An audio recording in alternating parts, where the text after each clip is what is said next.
Some people don't run from God out of indifference.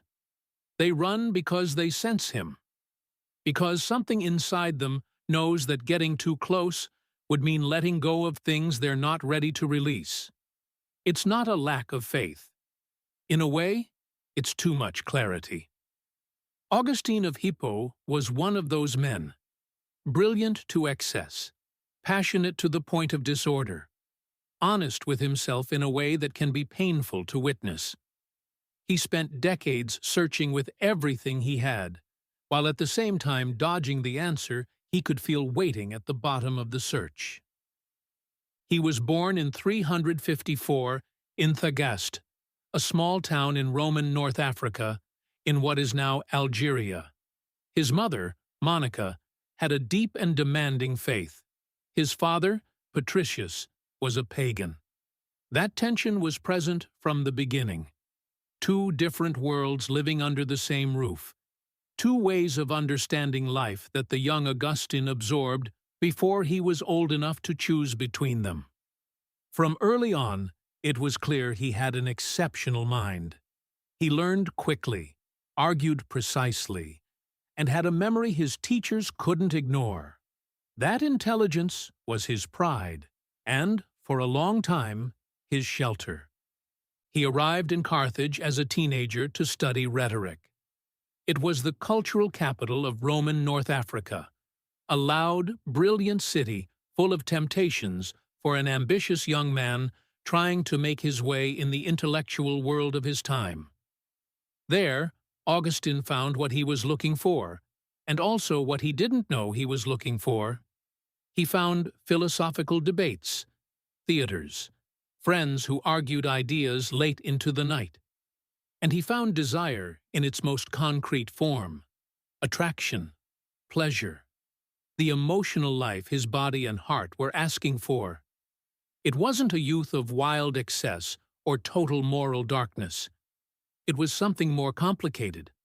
The life of someone who wanted everything at once, who was hungry to think and to feel and to shine, and who still didn't know how to hold all three together without them pulling against each other. In Carthage, he had a stable relationship with a woman whose name history never recorded. They were together for years. From that relationship came his son, Adeodatus, whose name means given by God. Augustine loved him. He was not a man who turned away from his emotional life out of coldness.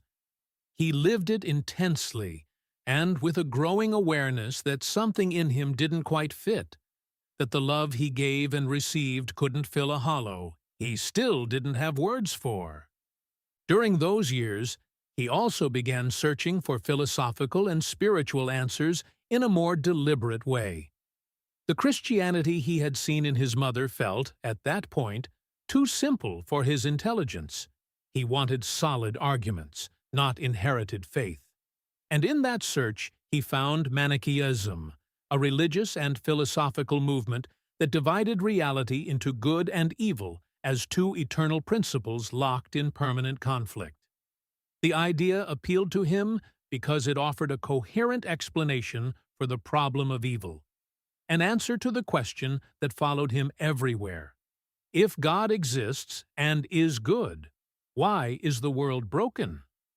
Augustine followed Manichaeism for nearly a decade, not as a casual observer, but as someone who studied it, debated it, and taught it. He was intelligent, and he wanted to understand. But over time, that system began to crack. The answers it offered couldn't hold up against the questions he himself knew how to ask. And that left him, once again, in an uncomfortable place, without the framework he thought he had built, and without knowing what to put in its place. He traveled to Rome, then to Milan. The drive was professional.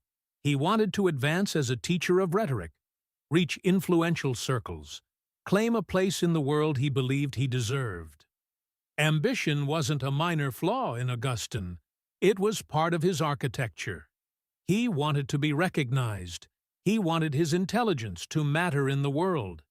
And in Milan, he got what he had worked for. He was appointed professor of rhetoric at the imperial court.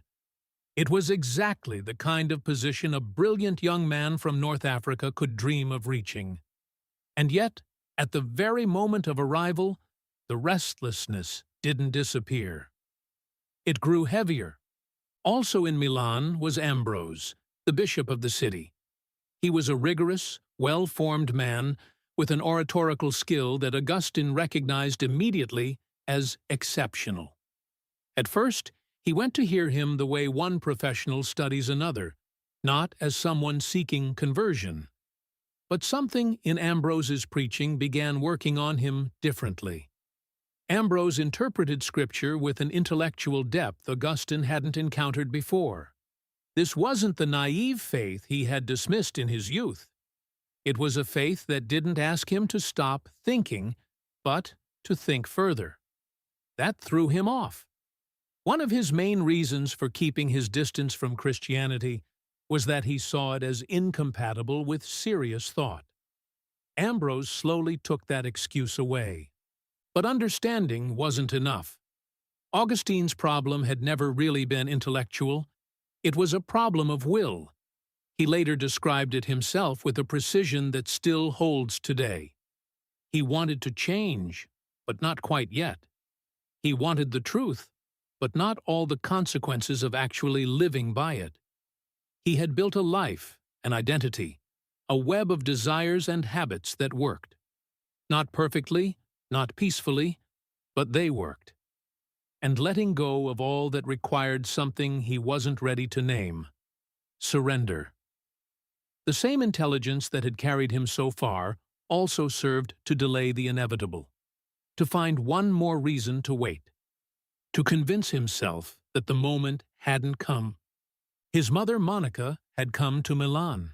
She had spent years praying for him with a perseverance that wasn't resignation or emotional pressure. It was faith. She believed Augustine would find what he was looking for, even when he didn't believe it himself. She didn't argue with him. She stayed close.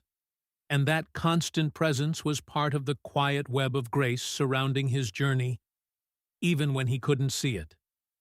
The breaking point came in a garden in Milan. Augustine was in crisis, broken from the inside, exhausted by his own division.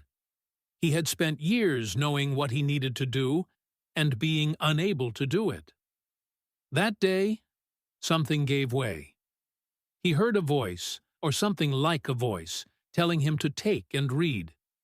He opened a text by Paul and read words that landed exactly where they needed to land.